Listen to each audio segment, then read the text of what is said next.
Recently একটা pick upload করার পর অনেকে জিজ্ঞেস করতেছে যে ঝুমা আপু কাকে রিসিভ করতে গেল।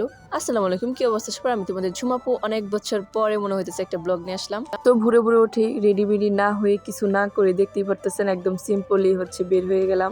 তো আজকে আমাদের এক বড় আপু আসবে, ভাগনা ভাগ্নি আসবে, সবাই আসবে। তো আমরা সবাই মিলে রওনা দিয়ে দিলাম 7টার দিকে। আর এখন কিন্তু বাজতেছে 8টা। আর এখন দেখেন সূর্যটা কিন্তু মাত্র উঠতেছে, মানে ভোরবেলা যেহেতু রওনা হয়েছি। তো এখন আমরা টাঙ্গাইলে ছিলাম, দেখতেই পারতেছেন বাইপাস রোড গুলো দেখে বুঝতে পারবেন এটা টাঙ্গাইলে। প্রাইভেট কার বা হাইসে গেলে মধুপুর থেকে লাগে 3-4 থেকে 3.5 ঘন্টার মতো। আর যদি বাসে যান তাহলে তো অনেক লেট হয়ে যায়, আর বাসে তো এইভাবে যাওয়া যায় না। আর আমরা এই তো চলে আসছি কথা বলতে বলতে।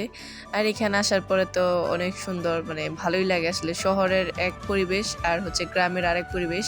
তো এই তো ফুলগুলো নিয়ে আসছে, দেখতে পাচ্ছেন ছোট ছোট ফুলের। এগুলো 4 জন যেহেতু আসবে, তো 4টা নেওয়া।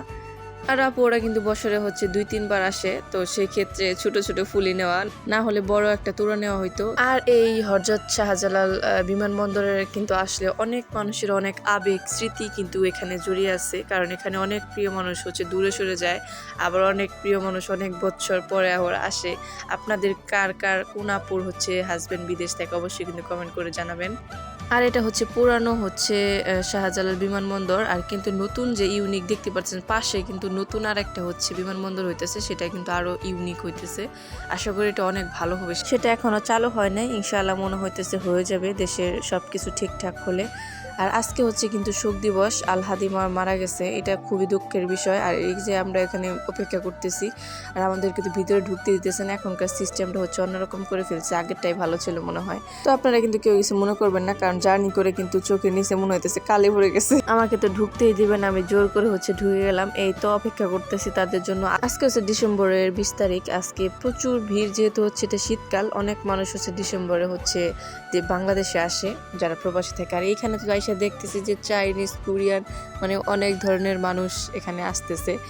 আর আজকে কিন্তু আমি ফার্স্ট টাইম গেছিলাম বিমানবন্দরে, মানে আমি আগে কখনো যাইনি। আর এখানে আমি ট্রলারে ওই কি বলে মাল আনে, এগুলো বসে বসে মজা করতেছিলাম আমি। আর এই তো আবার অনেকগুলোই আমি বিদেশ থেকে আসলাম মাত্র মনে হইতেছে। আর একটা মজার বিষয় আমি বের হওয়ার সময় রেডি হতে ভুলে গেছি, তো গাড়িতে বসে বসে রেডি হয়ে নিছি। আসলে সব সম্পর্ক যে রক্তের হবে তা কিন্তু না, রক্তের ছাড়াও কিন্তু অন্যরকম কিন্তু ভালোবাসার সম্পর্ক আছে, যেগুলো সবাই মিলে একসাথে থাকা, সবাই মিলে একসাথে কোথাও ঘুরতে যাওয়া। এটা আমার বরাবর মতো অনেক ভালো লাগে। আর এয়ারপোর্টের গাড়ি পার্কিং এর পাশেই দেখতেছি যে সুন্দর একটা মসজিদ, মাশাআল্লাহ অনেক সুন্দর লাগতেছিল। তো এই তো এখন নেমে আমরা হাঁটাচলা করতেছি আর ভিডিও করতেছি। ভিডিওটা ভালো হয় না দিকে একটু রাগ দেখাইতেছি। তো আমরা পৌঁছাই 11টার দিকে, তাই আর কি রোদটা একদম মাথার উপরে ছিল। তো আজকের ব্লগটা এই পর্যন্তই। তো কেমন লাগলো অবশ্যই জানাবেন। আল্লাহ হাফেজ।